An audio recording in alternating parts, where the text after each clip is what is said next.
Nigeria's National Human Rights Commission has paid nearly $1 million in compensation to victims of police brutality. 58 people, mainly family members of the victims, were awarded varying sums.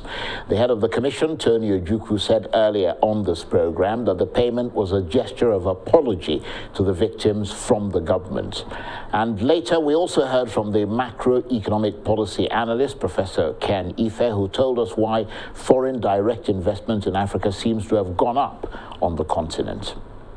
Well, to give us his personal perspective on the news and issues discussed on the program and beyond, I'm joined now in the studio by the journalist, policy strategist, and Arise News analyst, Waziri Adio, who we're always glad to see. Thank you for coming in. Thank you so much. Well, what do you make of the Human Rights Commission and what they've been doing? I mean, they've made from nothing considerable progress to where they are now. Although it's a small step, but they've taken it upon themselves to be at the forefront of making sure that there is some measure of compensation for people who are victims of police brutality and some level of accountability on the part of the police.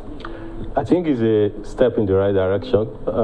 If you cast your mind back to 2020, when the NSAS thing was going on, and practically, grounded this country because of police brutality, and there's something we need to underscore there. Like Mr. Ojukwu himself said, the police is there to protect the citizens. Absolutely. So when you get the people who should be protecting the citizens now becoming the oppressor, there's something that is concerning about that. It's not just that people lose confidence in the police, they also lose confidence in the state and also in their country. So it's something that we really need to look at. And it's good that the government set up the panel, they've sat, they've made the compensation and all of that, but we also need to look beyond the compensation, because how can you compensate for the loss, the trauma that people have suffered? So I think, yes, it's good, it's a token, and it's also good that government is acknowledging. I think for most people, they want that acknowledgement that they've been wronged, and there's a form of restitution. But the most important thing is, where do we go from here? How do we ensure that no citizen will be able to go through this kind of thing again? I think that's what is very important that we need to focus on. And it's good that he said, they are thinking of transitioning into like a permanent desk that will be looking into things like this. But there's a part that I'm a bit worried about.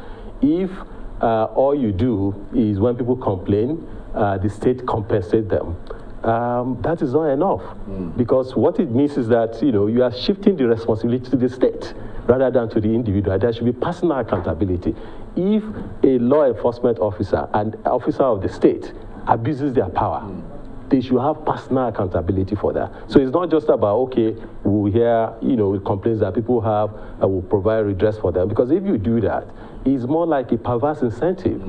If it's not something that touches them, let people be able to pay personally, not just financially, because if it's the state, you are transferring the body to the state. So how does that affect them? But let them also be answerable if they have violated their code of conduct, if they have abused their powers. Let them be personally answerable, including... Well, that's a very good point. And that really should actually, according to him, that's the next stage.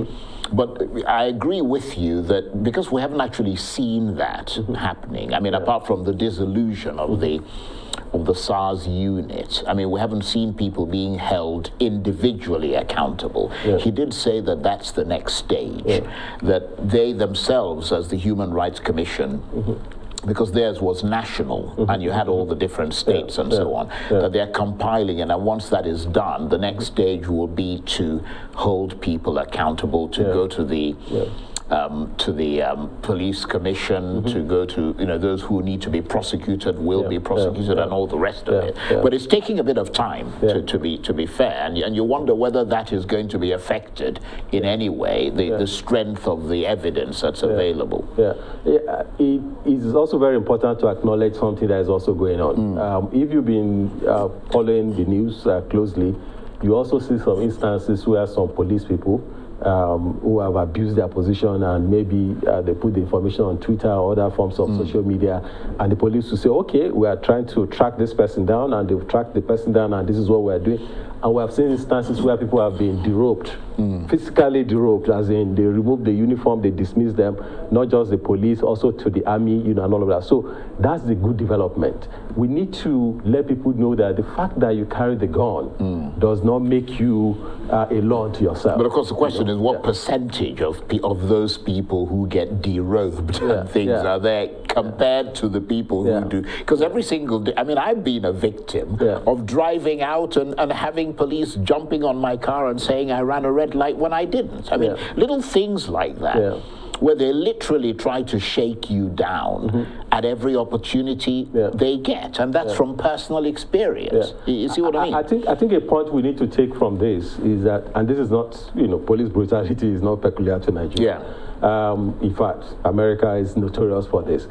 One lesson we need to learn from this is that when you give somebody power over the other person, the possibility of abuse is always high. there. So you need to put, particularly if they see you as weak. Yes, and they also bear arms. They can do anything and get away with it. So what you need to do is that anytime you give somebody power over another, you have to ensure that they do not abuse their power. There are checks and balances. And if they do, that there are consequences. Right? So, and I think by the time you start making an example of 1 or 2 or 3 people, then people will see that, the situation has changed and they need to adjust. So it's not something that is going to disappear like that, but making sure that, when people, there are some things that they can put in place, like ensuring that people wear their name tags, ensuring that some of them wear body cams, and other things that, that people are watching you and evidence can be gathered, and when you are actually, you can be taken through the process, including be prosecuted, be sent to jail, be dismissed, and things like that. So, well, I mean, you were there. We're all here during those NSAS protests, and that showed the depth of feeling against the police for that kind of brutality.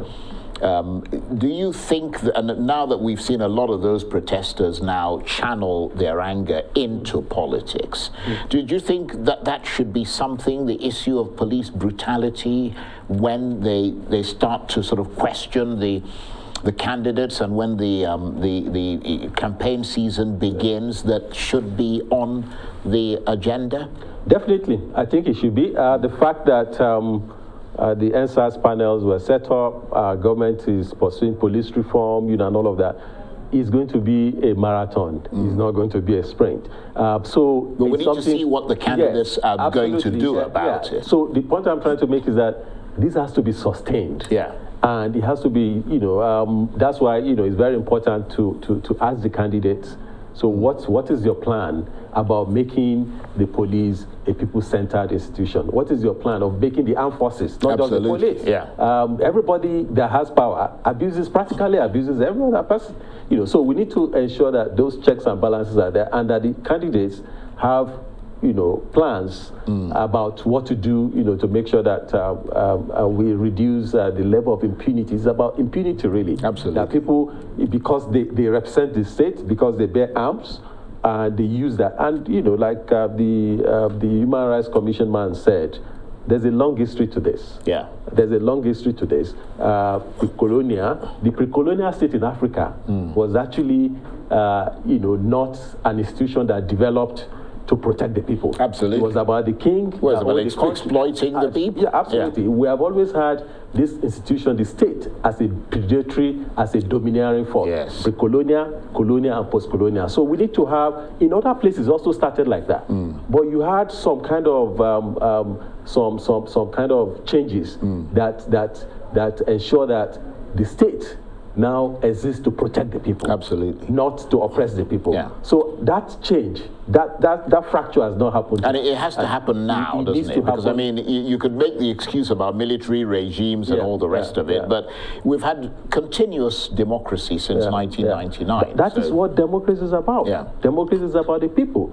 It's about the state. The people are the center. Everything around the state exists to serve the people. Absolutely. Not to be served by the people. So definitely, ensuring that there's human rights, ensuring that there's protection for people's rights, ensuring that there's respect for the sanctity and dignity of life is at the center of democracy. So as we're by next year, our democratic journey, this particular iteration of it will have been for 4 years. Yes. We need to ensure that it's not just that we're doing elections, but also the democratic culture is deepening and is expanding. That's a very good point. And we've got less than 2 minutes left. Let's just briefly talk about Professor Ken Ife, the macroeconomic analyst there, talking about the investment FDI into Africa, $83 billion last year. That's almost double what it was the previous year. What is your assessment of Okay, a number of things. The first thing is that, yes, it went from 39 billion in 2020 to 83 billion in 2021. That's massive. Yeah. But, we should also put that in perspective. 2020 was the year of COVID. Yeah. So we started from a low base. Also, if you look at where most of this came from, most of it, like you mentioned, came from South Africa. And when you also look at it closely, you find out that it's actually as a result of some movement within companies. So a company here and a company there, they had some kind of exchange. So if you look at it very closely, it's not as massive as it's made out. But what should be of interest to us, and I'll say that very quickly, is where's Nigeria? Where's Nigeria in all of this? Nigeria also moved from 2.9 billion in 2020 to 4.8, which also looked very interesting. But when you look at the portion for Nigeria against that of Africa, it's about 5%. We should be getting more than that. Absolutely. Then when you look at it against the population when you look at the population, then when you even look at Africa, Africa got 83 billion. Developing part of Asia got 600 and something billion. So, and when you look at what the entire world got in 2021, it's it was peanuts, 1.8 trillion. So what Nigeria got compared to what in terms of foreign direct investment for the whole world was about 0.3%. And we need to do more than that. That's something that needs to be worked. We have a lot of work to do, and as we're approaching the election, all the candidates need to be put on the spot and to be asked, what are your plans to ensure that we have a greater chunk of that? And I hope they're listening to you. Waziri Adio is a journalist, policy strategist, and a Rise News analyst. Thank you very much indeed.